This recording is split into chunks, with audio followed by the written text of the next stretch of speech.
लेकिन इस युग में भी कुछ ऐसे सनातनी हैं जिन्होंने आपको अपने होने का बोध जताते हुए एक फिल्म बनाई बाहुबली। आज की बेटियों को अगर खूबसूरती की परिभाषा ढूंढनी है तो बाहुबली की देवसेना है। इसलिए सिर्फ अपने होने पे किसी किस्म की कुंठा ग्लानि नहीं होनी चाहिए।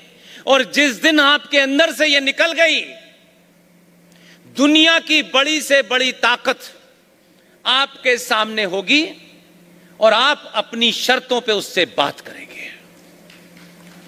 क्योंकि एक स्वाभिमानी आदमी, बड़े से बड़ा आदमी आ जाए, उससे इस बात की चिंता नहीं करता कि इस बड़े आदमी के सामने मुझे वो कहना है जो इसे अच्छा लगता है। क्योंकि यह सोच ही आपके अंदर लालच पैदा करती है।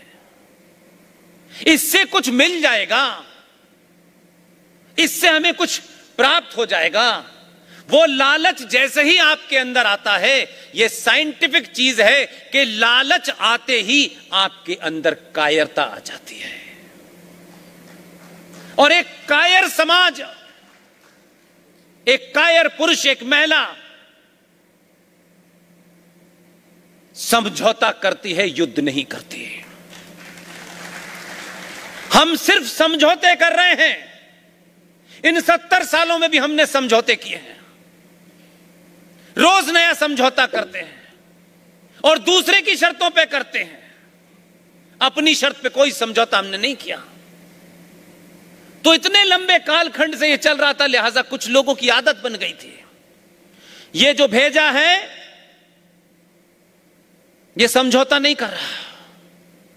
यह समझौता इसलिए नहीं कर रहा क्योंकि आप तैयार हैं समझौता ना करने के लिए। इसलिए लोग कहते हैं इंटॉलरेंस बढ़ गई है। अगर यह इंटॉलरेंस भारत राष्ट्र की खोई हुई पहचान दिलाने में काम आती है तो घर घर गली गली इंटॉलरेंस बढ़ जाए।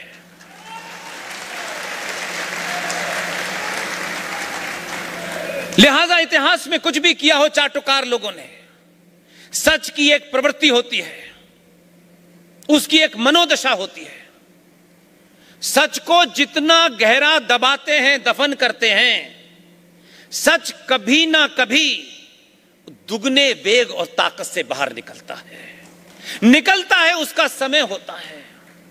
ऐसे ही आज हिंदुस्तान के हर कोने में हर दिन एक सच निकल रहा है।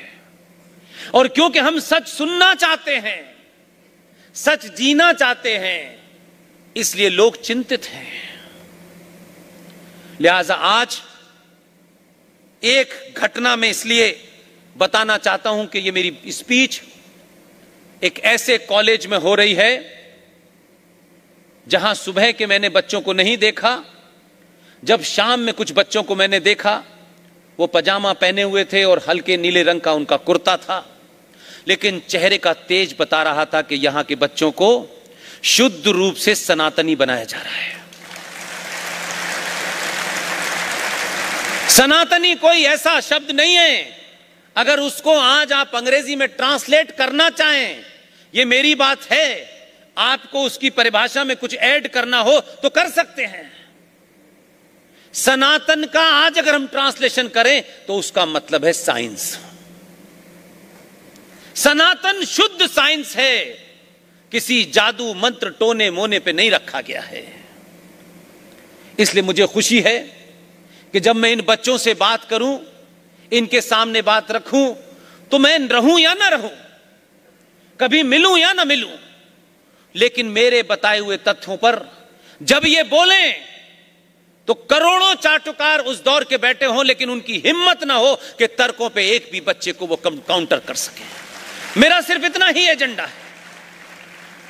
आपको सच पता चल जाए, आप उसको वेरीफाई करें, 2-3 बार वेरीफाई करें। आपको जब लगने लगे कि ये बात तथ्यों पे रखी गई है, फर्स्ट इंफॉर्मेशन पे रखी गई है, तभी यकीन करें। मेरे बोलने पे यकीन न करें, क्योंकि आज आपके हाथ में संचार क्रांति का वो सबसे बड़ा ताकतवर वेपन है कि मैं कुछ भी बोलूंगा, इस मंच से नीचे नहीं उतर पाऊंगा तब तक मेरी उस स्पीच में से लोग कहेंगे ये झूठ बोला है, ये गलत बोला है, ये तथ्य गलत दिया है। इसलिए मैं कॉन्शियस हूं इस बात के लिए। क्या कोई बता सकता है कि भारत का पहला प्रधानमंत्री कब बना था? किसी किताब में लिखा है ये? क्योंकि उनकी बात कभी पकड़ में ना आए तो उन्होंने क्या करा, उन्होंने आपके आइकॉन को ही कटघरे में खड़ा कर दिया। और क्योंकि आपने रटा रटाया इतिहास पढ़ा है और जिन्हें ज्ञान देना चाहिए था वो प्रवचन दे रहे हैं, वो ये बताते नहीं हैं कि हमारे पास 24 घंटे का समय है, हम यही काम कम से कम कर दें, बाकी आप तय कर लेंगे कि क्या करना है।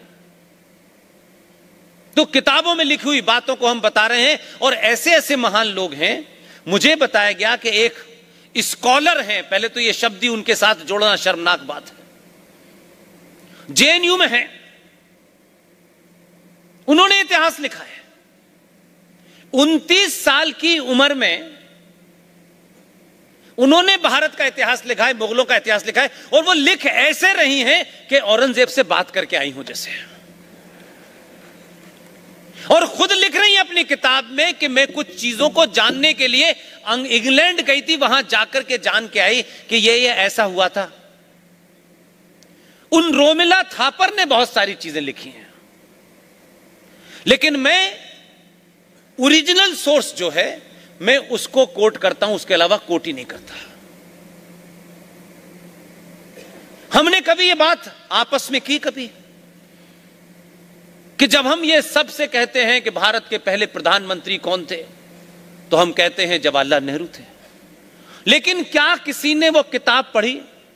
क्या किसी ने वो ओरिजिनल सोर्स पता किया, वो तथ्य पता किए कि भाई भारत का पहला प्रधानमंत्री कब बना था? नहीं पता किया हमने। इसलिए मैं 1946 की 4 ऐसी घटनाएं हैं जिससे आज के भारत की आपको शक्ल ज्यादा साफ नजर आएगी। आप सोचिए कि 1946 में जनवरी में भारत में प्रोविंशियल असेंबलीज के चुनाव हुए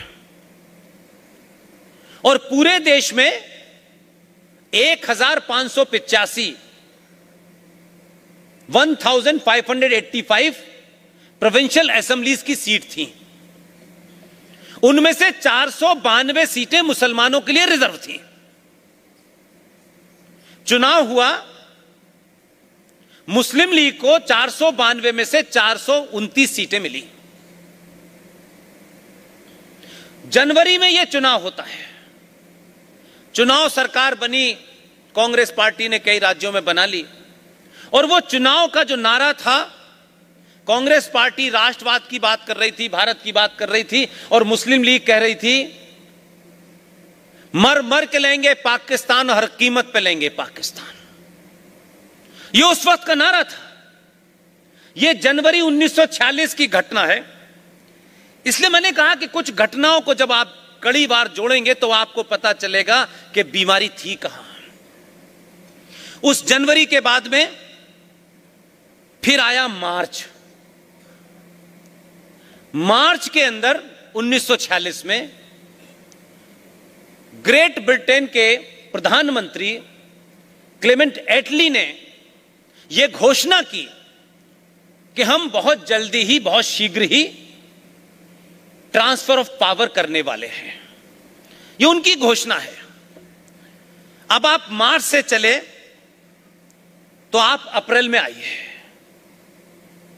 20 अप्रैल को 1946 में कांग्रेस पार्टी के अध्यक्ष कौन थे? 1888 में मक्का में पैदा होने वाला एक शख्स जो 1902 में भारत आया, 1940 के कांग्रेस के अधिवेशन में वो कांग्रेस पार्टी का अध्यक्ष बना। उसका नाम था मौलाना अबुल कलाम आजाद। अब क्योंकि नया अध्यक्ष चुना जाना था तो 20 अप्रैल को घोषणा हुई कि 29 अप्रैल को चुनाव संपन्न हो जाना चाहिए। और यह मैं नहीं कह रहा हूं, उस घटनाओं के प्रत्यक्ष गवाह जो उस वक्त साथ में थे, जिनको कार्यकारी अध्यक्ष 1946 में बना करके कांग्रेस पार्टी के अध्यक्ष का चुनाव संपन्न होना था, ये उन्होंने अपनी किताब में लिखा है। शुद्ध 24 कैरेट के कांग्रेसी थे। उनका आरएसएस से और बीजेपी और विश्व हिंदू परिषद से कोई संबंध नहीं था कि उन्होंने भी कुछ ऐसा लिख दिया हो। लेकिन एक आदमी जिसको हम ये कहते हैं, हमारा उनसे इत्तेफाक हो सकता है, लेकिन उनकी शान में गुस्ताखी नहीं होनी चाहिए।